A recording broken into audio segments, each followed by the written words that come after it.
3 years ago, I sat in a house that had been full for decades.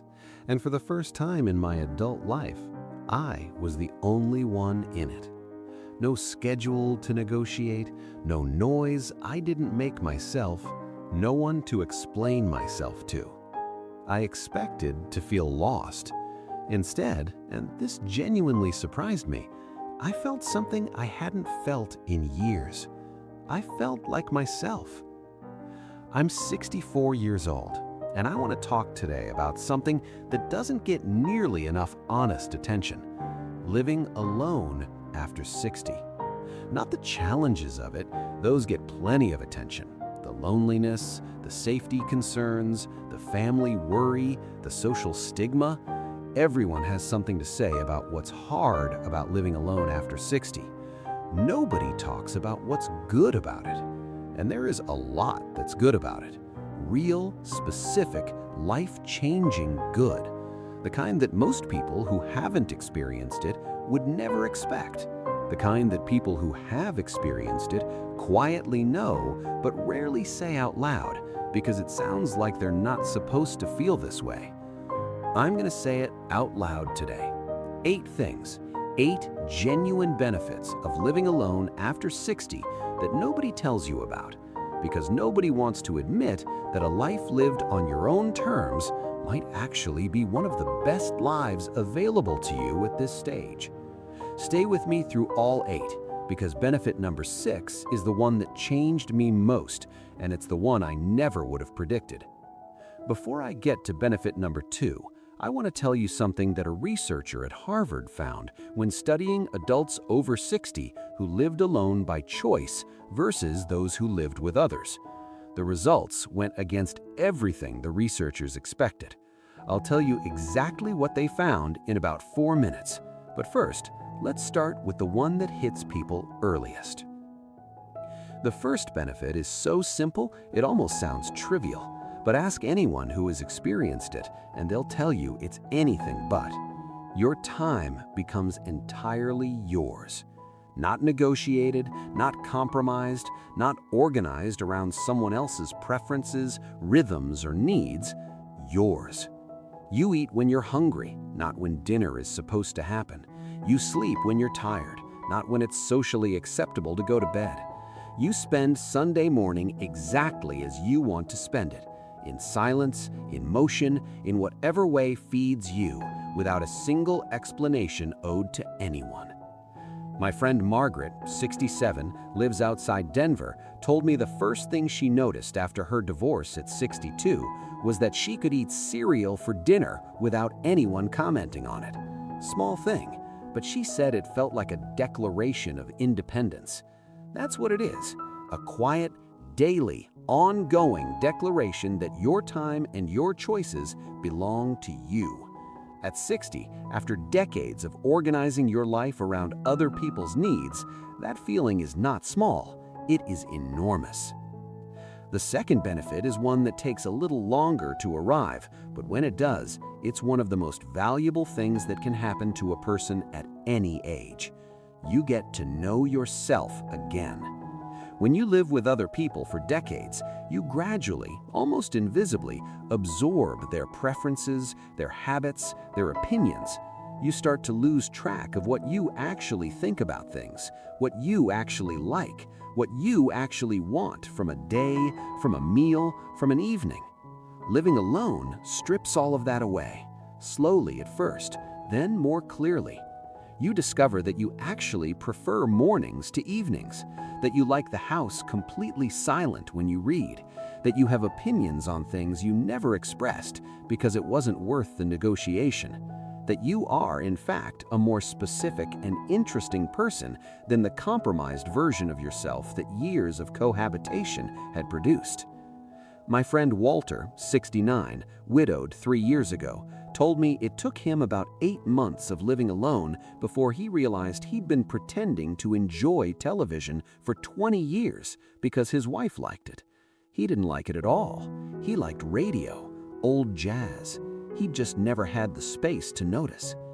8 months to find out something true about himself that had been there all along. Living alone gives you that space. Use it. Third benefit, your living space becomes an honest reflection of who you are, not a compromise between two or more people's aesthetics, habits, and organizational systems. This sounds superficial until you experience it.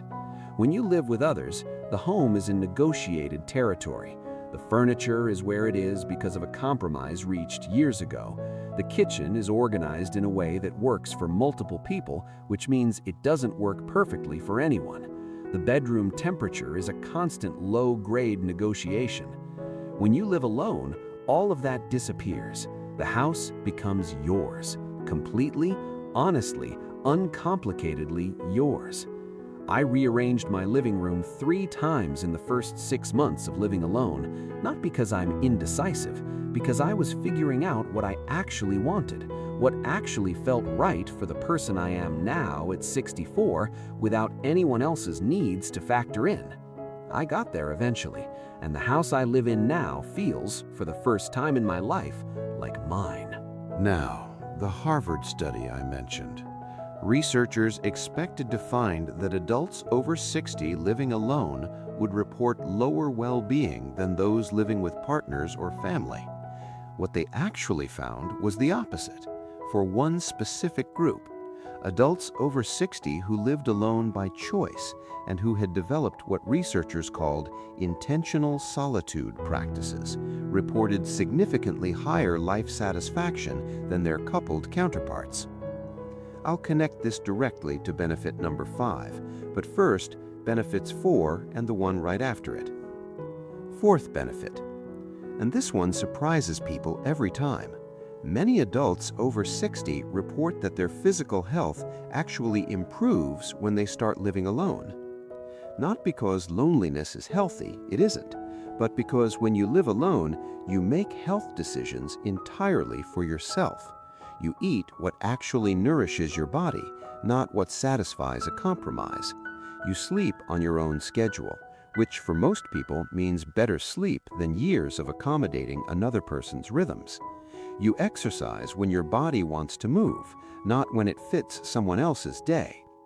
My neighbor, Patricia, 61, recently divorced, told me she lost 14 pounds in her first year of living alone, not from dieting, from eating real food at real times that she actually wanted, from walking every morning because she wanted to, not because she was trying to fit it around someone else's schedule. She said her doctor told her at her last physical that her numbers were the best they'd been in a decade. Living alone, done well, is not a health risk. It can be a health reset. Fifth benefit, the one connected to the Harvard finding. Your relationships actually get better when you live alone. This sounds paradoxical, but it's one of the most consistent things I hear from people who've made this transition. When you live with someone, the relationship carries the weight of shared logistics, shared space, shared irritations. A lot of the time you spend together isn't really together, it's just proximity. 2 people in the same house living parallel lives, occasionally intersecting. When you live alone, every relationship becomes intentional. You see people because you choose to see them. You call because you want to talk. You invite someone over because you genuinely want their company in your space. That intentionality changes the quality of every connection. Friendships deepen, family relationships become warmer. Even difficult relationships become easier to manage because you control the terms of engagement. I see my children more meaningfully now than I did when we were all navigating the same household, because when we're together now, we're actually together. Sixth benefit, the one I never would have predicted, the one that changed me most. You develop a relationship with silence and discover it's not empty. Most people are afraid of silence. We fill it constantly with television, with music, with scrolling, with any noise that prevents us from having to simply be present with ourselves and the quiet around us.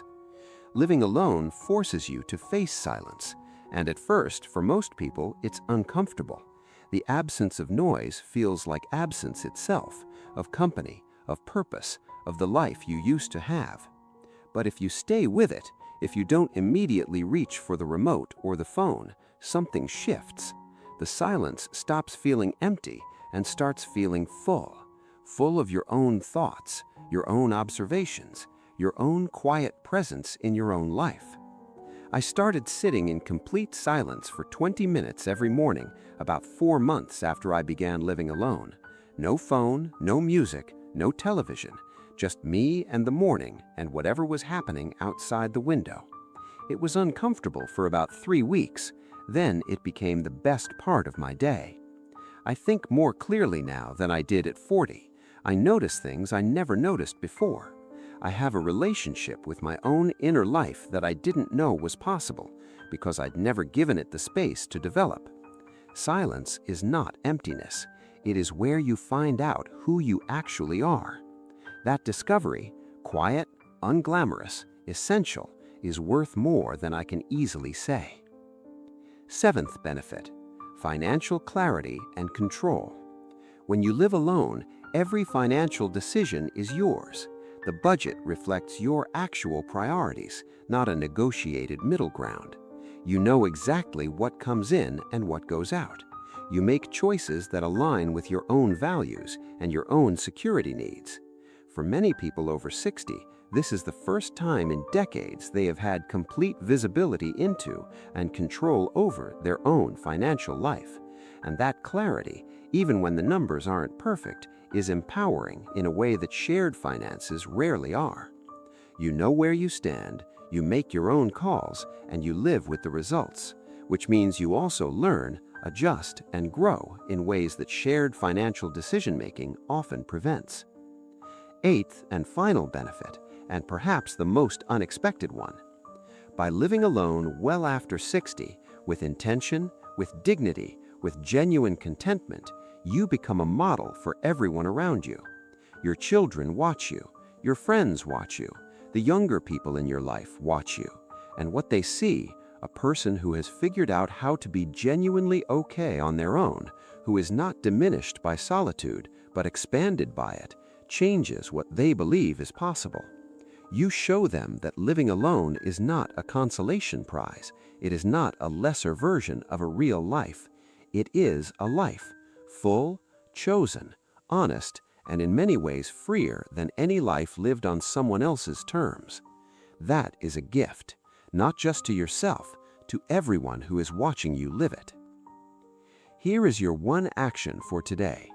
Pick the benefit on this list that you haven't fully claimed yet, the one that's available to you but that you haven't let yourself embrace, and do one small thing today to step into it.